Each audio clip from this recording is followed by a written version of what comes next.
come down, come out. A legitimate question the student would ask, like, Ramanand, I mean to do it correctly. And I understand what you're pointing out. How can I judge if I'm doing it correctly or not? My question and to my answer for something like 50, 60 years has always been look at your breath. Look at the breath means understand that when you inhale, the brain releases in. When you exhale, the brain releases out. And again, a normal, you consider. I'm sorry to be talking so much, but I have to make these fundamentals clear. Most people will say, my experience is the opposite. When I inhale, the brain seems to go out. When I exhale, the brain releases in. Which is not wrong. That is the beginning experience. But if you look at the brain carefully and compare it to some extremities, what happens when you are out of breath? When you go for a run and you are out of breath, every time you inhale, the feeling is as though the brain is expanding. Which means when you struggle, that is what happens. Same happens to somebody who suffers from asthma. Whenever they get an asthmatic attack, that's what they will do. Which gives a sense of expanding the brain out. The brain, as a matter of fact, does not move out or in. So we are not even talking of a movement. We are saying there is a feeling as though the brain is moving. It is not a fact, but there is a definite feeling. Once you learn that, come lie down here, head this, and taking a support for the head if necessary. Lie down in a relaxed position. The first thing you want to learn is get somebody to give you a support like this. They have to know what they are doing. There are particular good ways of touching. I give a little pressure. I watch her breath. As she inhales, the brain has to release in. So I create a little more pressure when she's inhaling. As she's exhaling, I release the pressure a little, still keeping my hand in contact with her head, with the skull. Now, some of you have a partner here. Most of you are on your own. So, to do it to yourself, most people will be better off bending the knees and perhaps even putting a bolster under it. Everybody lie down. Take a support for the head. Put your own hands on the forehead. Unless there is somebody else helping you, then you can do it to each other.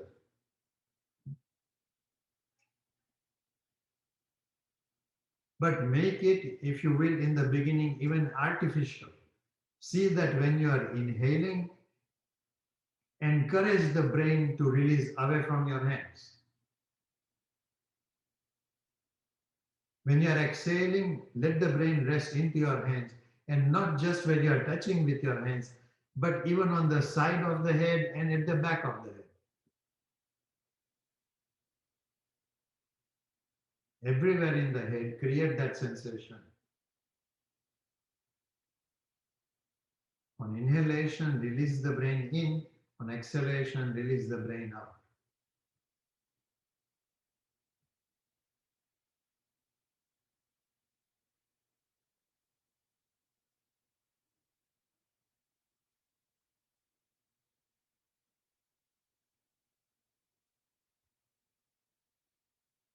When you inhale, the belly goes up. At that time, increase the pressure of your hand slightly. When you exhale, don't move the hand away from the head, but decrease the pressure of your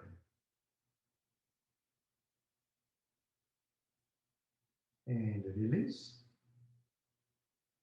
Bend the knees, roll to your right and come out. Come sit up again, please. Where is your total bandage? It's not here.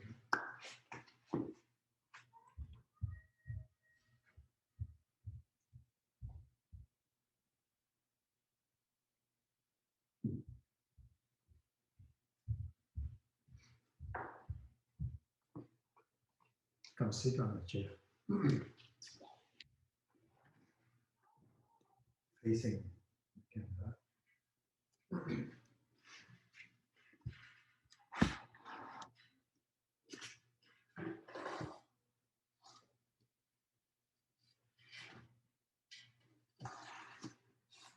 Okay. Another way to learn the movement of the head diaphragm is to use a bandage on the head. Elastic ace bandage will not work. You need a cotton bandage. Huh? Well, the pink color doesn't matter. She's asking me pink one. To tie the bandage itself is not very simple. In the beginning, you can just wrap around the bandage reasonably firm, will be fine. But if you want to watch the subtle movement that happens in the front, on the side, on the back, then the bandage has to be tied a little more correctly. So today, with your permission, I want to go through tying the bandage. Okay. I hope I don't run out of time. I'm just going to fix it so your head is in. So to tie the bandage, I first go in front of her and I look at how does her face look. If I look at her face, okay, I look directly more at the camera. Should I sit closer? If you like.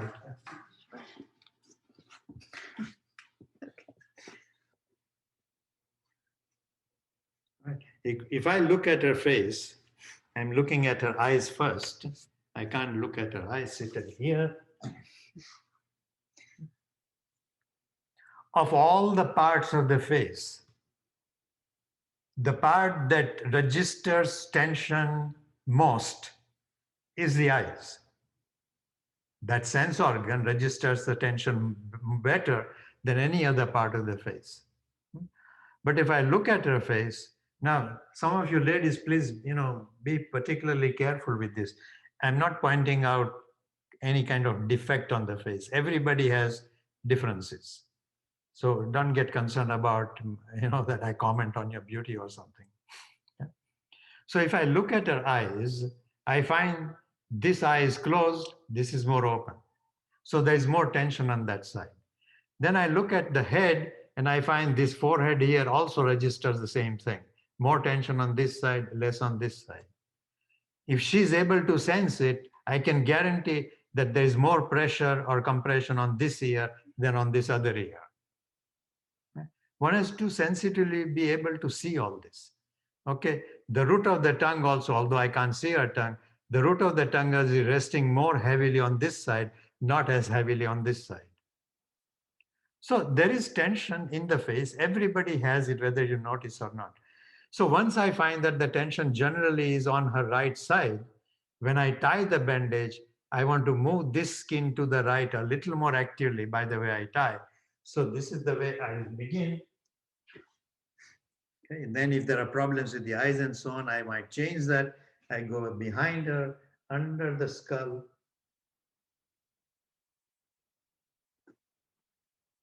When I come to this side, I first connect the bandage. Okay, this much is necessary. After that, the way I tie the bandage is, each time I go to her right side, I will keep this roll in contact with her head and push it. Then I go behind her again. What I do at the back is not important right now. When I come to this side, I want to pull this skin in that direction. Okay? This right side, I wanted to pull this way. So I keep the rail in contact. But on this side, I want to pull it this way. So I don't contact this. I put my fingers here on her temple, open the bandage up a little, stretch it, and then connect here, and then let go. This way, carefully, the bandage is wrapped around a few times, at least 3 times. Again, I contact here, stretch the roll, contact, and then let go. That's the second time.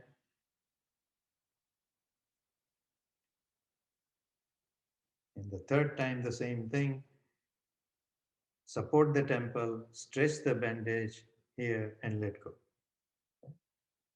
After I've done it 3 times, it's enough. I can just finish the bandage wrapping, and hopefully this ends up on the side here.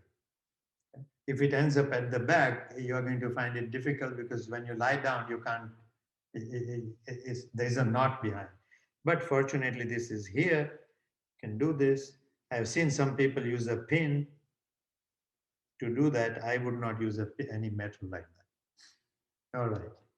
Once I have adjusted the bandage as best as I can, and this can be infinitely refined, then she should take her index finger between the bandage and her cheekbones and lift the bandage up 2, 3, 4 times so that she can see. Each time the fingers must move the skin this way. Okay? Once the eyes are free and you are able to see, you can lift that up. Right. Now I go to the second part. Andrea, come here to the wall, please. And maybe 2 of these.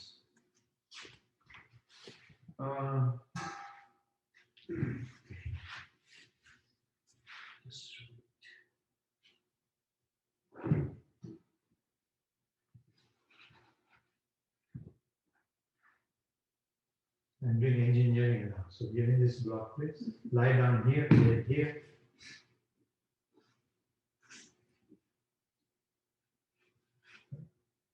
Once she lies down, I put a block here against the wall. That block. Can you change the camera? Change the camera.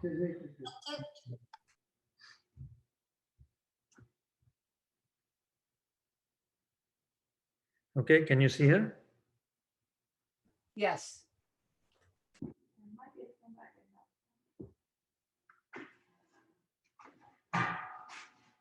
Change this and put the camera here so you can see it even closer.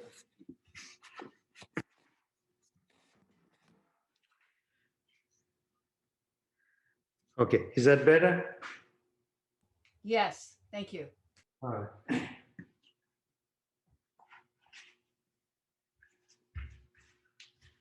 I want this height of the block at the back slightly above the height of a forehead. This is not high up enough, so I'm going to, I can't use this, I can't use that. Let me fold your blanket here.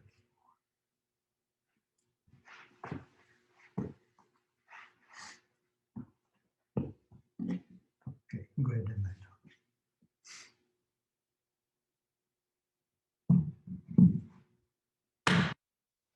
This block is higher than the forehead. Then on that forehead, I'll take this support so that the support is making her skin move away from the wall towards the cheekbones.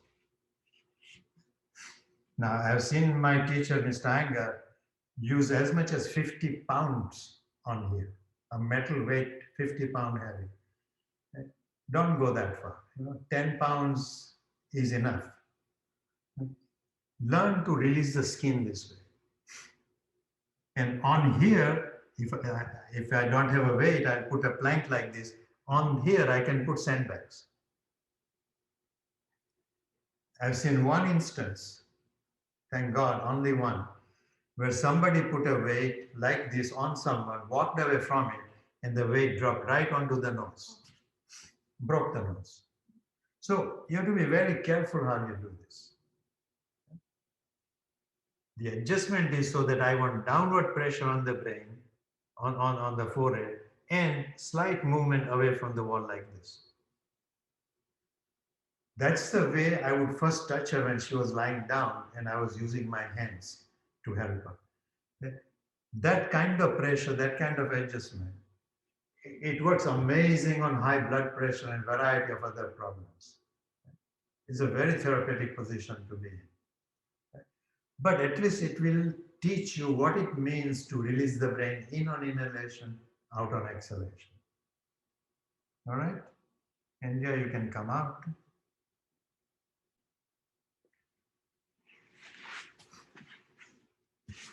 So, when in doubt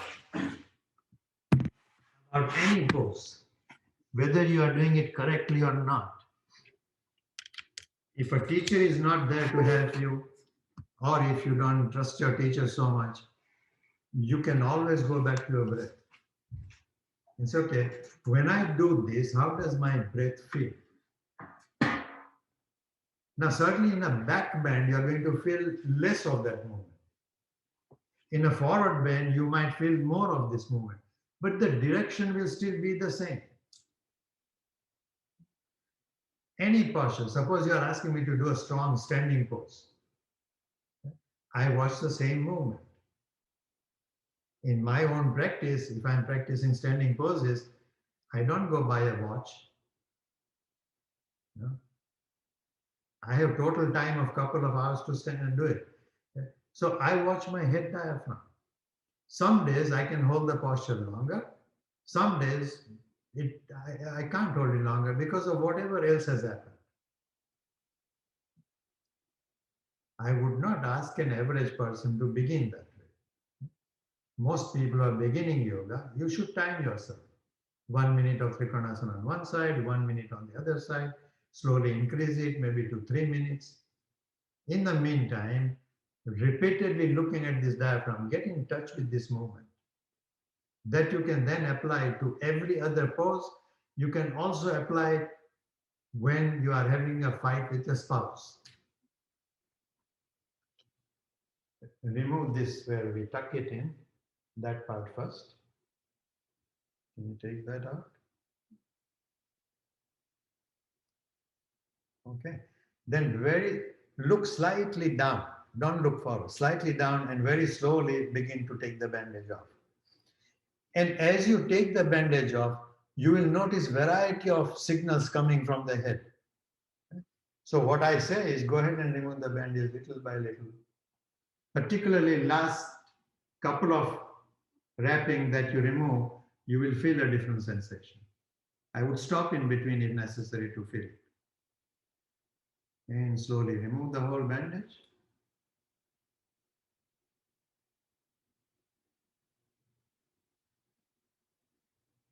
Last one is always most interesting to me. As I let go of the band, something goes on in the head that I want to carefully watch. Keep sitting here. Keep your eyes either closed or open, doesn't matter. Take the bandage, breathing freely, roll the bandage again.